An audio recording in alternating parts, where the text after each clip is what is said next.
Welcome to the 5-Year You podcast, a show dedicated to helping you become the best version of yourself one day at a time. I'm Andrew. And I'm Kat, and we promise to keep it raw, real, and relatable. Are you ready to grow? Hey, 5 Tribe, welcome back. This is our 7th episode about creating the next version of yourself, and it's all about what happens when people don't support the new you. So you've made your goals, you know who you want to be, you're starting to act that way, and people don't like the change as much as you hope they would. I'm Andrew, and with me always is Kat. How you doing today, Kat? I'm really good. How are you? I'm good. This is a challenging one because this is like where social pressure really kicks you in the butt and you're like, yeah, I'm crossing the river of change. And it's like everybody on the shore of where you were launches their hooks in you is like, come back to us. We don't want you to change. Not because they don't want the best for you, but just because change scares them. Yeah. It's such a weird thing. We have many friends who are entrepreneurs, many friends who are interested in personal development. One of the things we hear the most is like how surprised they are that the people closest to them, families or friends they've had growing up, aren't more supportive of what they're doing. And I don't think that the people in our lives do this on purpose. I just think that subconsciously, when you change, the relationship changes and people get worried that you're leaving them behind or that something is going to happen or maybe your success sort of highlights and triggers the fact that maybe they should be doing something different. And it changes things. It's probably the hardest part about this journey is what it does to the existing life that you have. Yeah. And it's awkward, right? Because you are changing, you're evolving, you know where you want to go. And sometimes people have never even thought about changing their lives. They've never thought about making more money, losing weight, just being happier. And when you start to embody that, it is a direct reflection on them. You're not so much being mean or anything like that. You're holding up a mirror of what they could actually do, and they don't know how to interpret that yet. And like any change, we kind of resist it right off the bat. It's just important to know that this is a really normal part of the process. And I would almost say that if you aren't getting this, you haven't probably changed enough and you're probably still being very, very much the same. But depending on who you're with, even the changing from Coke to Diet Coke can really push people off their balance. So yeah, I mean, you have to think about it like this. Your growth forces other people to adjust to the new you, and not everybody wants to do that. So let's just talk about why growth disrupts relationships, because that is really what's happening. Relationships, like most of our lives, we're humans, we're pattern forming people. So relationships are built on patterns. And when you break that pattern, their brain doesn't have a new neural pathway for that. Even though you may have spent a lot of time thinking about how you're going to interact with this person or be in your life, this new pattern is completely new to them and they are going to resist it. Their brain is going, this is too much energy. I don't like this. Stop. We're going to stop right now. We're going to do things to kind of bring this person back to normal. And they might cut you down. They might make fun of your change or anything else.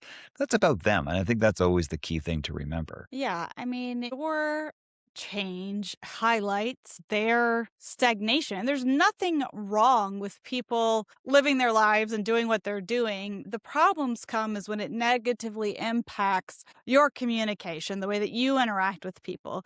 It becomes really challenging when, one person out of the friend group becomes wildly successful or becomes wealthy. Like it changes things. And people don't really know how to verbalize this, but what is really happening is they miss the version of you that was easier, that they were comfortable with. They miss the you of before that they got to know. And instead of, sitting with that discomfort or even acknowledging that there is discomfort, instead people kind of make jokes or tease you or do whatever it is that they do because they don't know how to handle it. Yeah. They miss the predictability of the relationship ultimately is what we're saying is you've been showing up for this person the same way every day or every week or every month. And now you have changed and they just don't know how to cope with that. And there's a lot of reasons why people will resist this kind of change. And really, it's just your change highlights their stagnation. It highlights the fact that they aren't changing in that same way. They might be changing in other ways, but in the way that you're currently changing, they're looking at that and either they just feel inadequate for lack of a better word. Yeah. And so if you're experiencing this, or if you're maybe considering ending long term friendships, if like things just aren't working out for you, I want you to know that you're not doing anything wrong. The people in your life that are having trouble with this new updated version of you, they're not resisting your growth. They're not mad at you in particular for embracing things. They're more just resisting their own discomfort. They're more just not feeling good about themselves. Like if you had friends that you went out drinking with every weekend and then you became someone very focused on your health and you stopped, it's not that they're mad at you for stopping. They're mad at what your stopping makes them feel about their own habits, if that makes sense. Yeah, it really does. And I went through that several times when I stopped drinking. It was just a health choice. And if you want to know how hard that is, get around a group of guys that drink beer after every hockey game that they play, and you sit there drinking your water. It makes everyone feel uncomfortable. It's just part of it. Your growth is forcing others to adjust, and not everybody wants to. Not everybody wants to think that they don't have to have that drink. They don't have to talk cruelly about other people or gossip or whatever else that you're changing. And that is, they're going to feel very, very discomforted with that. And they'll need to adjust, which we're going to get into a little more. Yeah, I mean, and let's talk about what happens inside of you when all of this is going around, because I'd love to say that all of us are like, sorry, I'm on my growth journey and I'm super confident in all my choices and I feel really great about everything. But the truth is that if you're listening to this, like probably a decent person. Most people are decent people. And when you get the sort of feedback or when you make people uncomfortable, it's going to make you want to shrink. You're going to want to talk about your changes less. You're going to want to do things differently. Like if you're from the big Italian family and they want to put like a second helping of spaghetti on your plate, like you're going to want to be like, okay, because you don't want to make everyone uncomfortable. And there's going to be guilt with that. So all these things are going to go on internally. And if you can be self-aware and sort of expect it to happen, that can really help. Yeah, I think that's proper preparation leads to better performance in those kinds of moments. And it's really normal. You're going to want to over explain what you're doing. You're going to want to protect people's feelings at times. I mean, you don't want mom to think that her cooking's bad because you don't have the second helping of spaghetti, but there are things that you have to remind yourself when someone is negatively reacting to your growth. Just pay attention to where you're feeling and where you're feeling that in your body and what you are thinking. Because if you're thinking you need to change to make this other person feel better, that's not on you. That is on them. That is the stories they're telling themselves. That is their belief system. That is all their stuff. And when you are allowed to just kind of stand in your truth, it feels a little bit better. It's hard. Nobody's saying this is like the easiest part of it. In fact, this is probably one of the hardest parts of it. Yeah, I agree. Look, I mean, you might feel these negative things too. Like they're fearing you losing you and you might fear losing them. You might be like, why can't everyone just be okay with this? You know, it might make you less likely to want to go to the friend hangout or to the family dinner. And it just might make you uncomfortable too. And just know that this is all a part of the process. And even noticing like some of your old people pleasing patterns kicking in and all of these things, just know that it's normal. And what we want to encourage you to do, what we always do on this show, is just to build that self awareness. You know, when these feelings pop up, this guilt, this worry, where do you feel it in your body? Like, does it make your stomach hurt? Does it make your chest tight? I often feel things in my throat. It's literally like my words are being restricted in my throat. And just having that awareness and walking yourself through it grow because it makes life easy. We grow for the challenge of it and for what it teaches us about, you know, life on this rock we call Earth that we all live on. Absolutely. So I think just being aware that, you're going to be tempted to shrink back to who you were to make other people feel comfortable. And we're saying, take a pause. It's not about you. You don't have to shrink. Just understand what's going on inside your body, why you're feeling like that. Do you have a time that you want to share of like a time where you kind of shrunk back and you wish you hadn't? Yeah, I mean, well, the food example's good. I mean, you and I went on a huge food journey, and I can't think of anything in particular, but I remember how uncomfortable it was for me, like, you know, tell my mom and dad when I was going to visit them, like, look, I can't eat a lot of the things I used to eat because, like parents, when their kids come to visit, they like put all your favorites, which for me used to be like real Dr. Peppers and Doritos and like, certain kind of Oreos. And so like I had to be like, oh, it's like so nice you guys did that, but I can't eat it. It makes me inflamed and I'm working on all these different things. And so it's more like you feel bad. And it's, again, it wasn't a big deal, but that's one example I can think of. What about you? I can think of the time, this is, a couple decades ago, I moved into a new neighborhood and I had not been drinking for the last few years, got around a bunch of guys and they were all drinking and they felt uncomfortable that I wasn't. And so I did. I'm kind of upset about the younger version of me that did this, but I understood why I was doing it. I just wanted to fit into the new neighborhood, the new people and everything. So I started kind of drinking again just to fit in with people. And it took me a couple of years for me to realize I feel terrible doing this, consuming alcohol. I wake up with headaches. I'm inflamed. Just nothing is working for me. I'm losing half a day because like even one beer will give me a headache for several hours. I wish I could go back and not do it, to be quite honest. I'm not big on regrets and wanting to change the past, but I feel like I betrayed myself in that moment, and I forgive Yeah. myself for it. But I still wish that I hope somebody listens to this and goes, yeah, I should, okay, I won't do that then. I'll stay in my truth. That's good. I mean, we love a good self-compassion moment on this show. We all do things we There we wish go.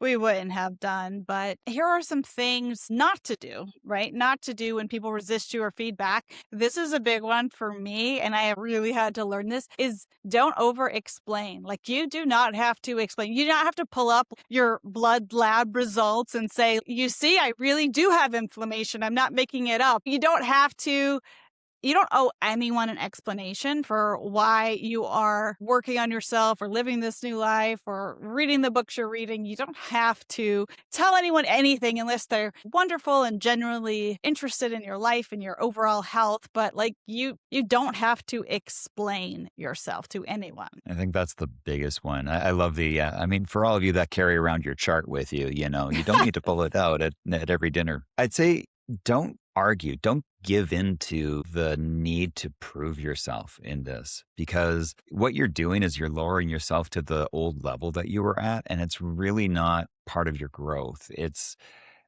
It's kinda like saying it once, saying, "I'm not eating gluten anymore," is one thing, and just staying with it. "I'm not eating gluten, and did you know this? It's because of this and blah, blah, blah," and you keep going and going.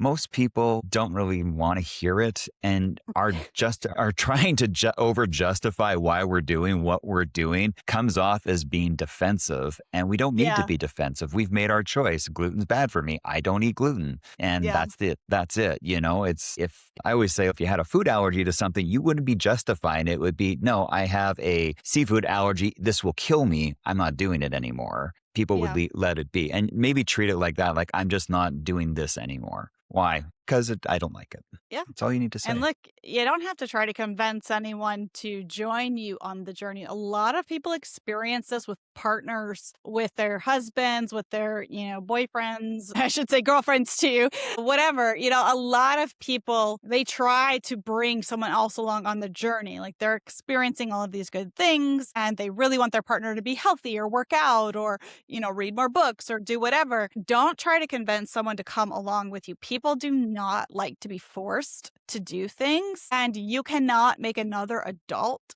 do something that they don't want to do. You are never leaving someone behind.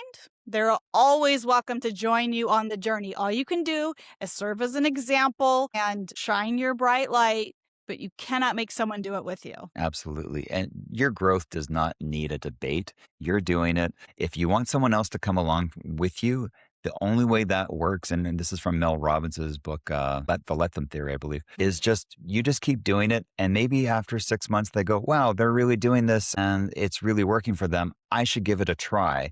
You lead by example. You don't drag someone along with you saying, hey, come with me on my ride, because that's not their journey. It's yours. And by setting that example, you are actually showing strength and courage and determination. And once you consistently do that, they will if it's right for them, join you on that part of your journey. And if they don't, it's just not meant for them. I love that. We just told you a bunch of things not to do. Here's what to do instead. Here is what you should do. Just stay consistent. Just do your thing. Walk to the beat of your own drum. Focus on your growth and yourself.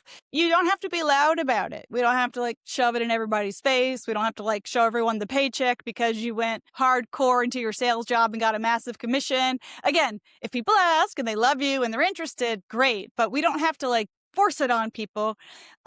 So consistency, yes. Loudly, talking about it, no, which is hard because we know what it's like to be very passionate about something. Yeah, I agree. I would say, we just kind of said this, but let your actions speak for themselves. Embodiment is much more powerful than announcements. When people see that we're using the health one quite a bit, so let's just stick with that. But when people see that, you're starting to look more energetic, your skin looks better, you maybe are losing some weight, you just look happier and are generally better off. That is way better with the embodiment than announcing, so much happier right now and I'm so much thinner. And have you noticed how my skin's glowing? Nobody wants to hear that. I mean, you're doing it, but the person who's not changing doesn't want to hear that. The person who has bad skin, who isn't going on the weight loss journey and all this stuff, you're just making them feel bad. And then you're going to get into the stuff we just talked about where you want to defend what you're doing and everything else. Just embrace your journey. It's yours. Yeah.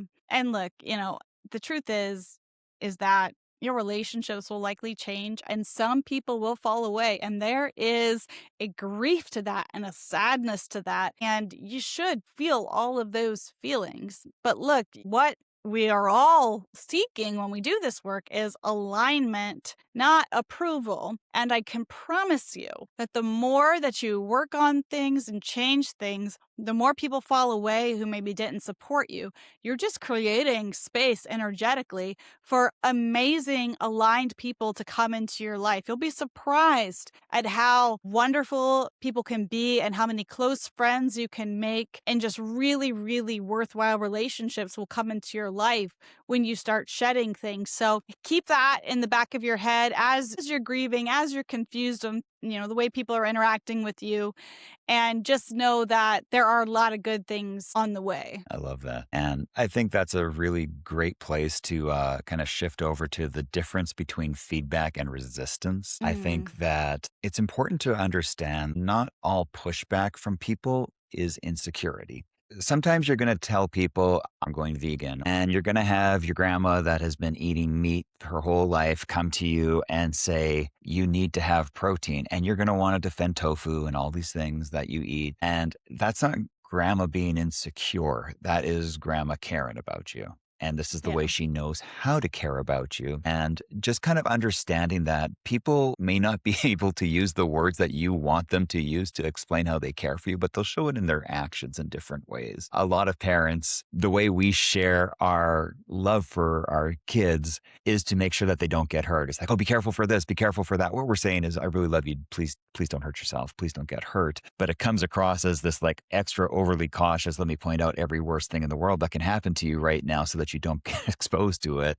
Yeah. And that is kind of what happens with certain people. It's like, wow, you need to have this kind of food, or you need to make sure you're doing this thing over and over again. And they're just coming from their paradigm. They're just coming from what they know. They haven't read the research that you've read that makes sense for you, and they won't. And that's okay. You just need to know why you're doing what you're doing and understand it. And I think a more powerful thing is that when somebody gives you resistance or feedback or whatever you label it as, take it in. Show that person that you are hearing them, because that's what you want ultimately, is you want to be heard on your stuff. And the only way they're going to probably give a chance of hearing you is if you hear them first. Yeah. So just use your discernment is really what we're saying. Take everything with a grain of salt. Take something as feedback. Some things are going to be more, resistance or someone's insecurity, but just take what you will. Be open-minded, be helpful if people ask you helpful questions, and take it from there. It's your growth is for you. It's about becoming someone who is honest with themselves about what you need, both, mind, body, soul, relationships, all the things. And so just staying grounded, mature, and kind, and just keeping that self-awareness going as you interact with the people in your life, as you grow, will help you as it's happening. Yeah, and like we always say too, rejection is protection. If somebody falls away, there is going to be a part of that that sucks, but it usually means the door is opening for somebody better to step in. That's always been our case. Is not everybody's going to be with you on the whole journey. That is okay. Stay grounded in who you are, remain mature, and just keep growing. It's what we're all about. Yeah. Mm. So to wrap things up, I'll leave you with a few questions to consider if any of this resonates with you. One really good question to ask yourself is, where am I shrinking myself to keep the peace? Like, which people in my life do I find myself constantly dimming my light a little bit to make them more comfortable? Yeah. And a great follow up question to that, I'm just going to jump in here, is whenever you think of doing something and you think, what will X person think? That's your person. That usually is coming to mind. We all have that one person or two. Yeah. So I love those two questions. So next Okay. episode is how to stop spiraling, because maybe some people listening to this are feeling spirally already, but you can really get into your head and wonder if you're doing the right thing. So we'll go with that next. Sounds great. All right, Kat. We're doing a new segment still about like our great hauls, our great things that we've discovered in our thrifting journey. What is your thrifting find of the week? Guys, it's not even that the find itself. Andrew and I, like for fun, went to the thrift store last week and we filmed our haul. 20,000 plus views and growing on Instagram. It is so insane. I was not expecting that. We have our 5-year U account that we share tons of personal development on, but we also have an account called Mom's Got Money, and it is just, it's popping because people like our thrift finds, which I just think is so fun. I love that. Yeah, that's mine too. Like I think that's just Yeah. the haul, the thrift of the week. What's your glimmer?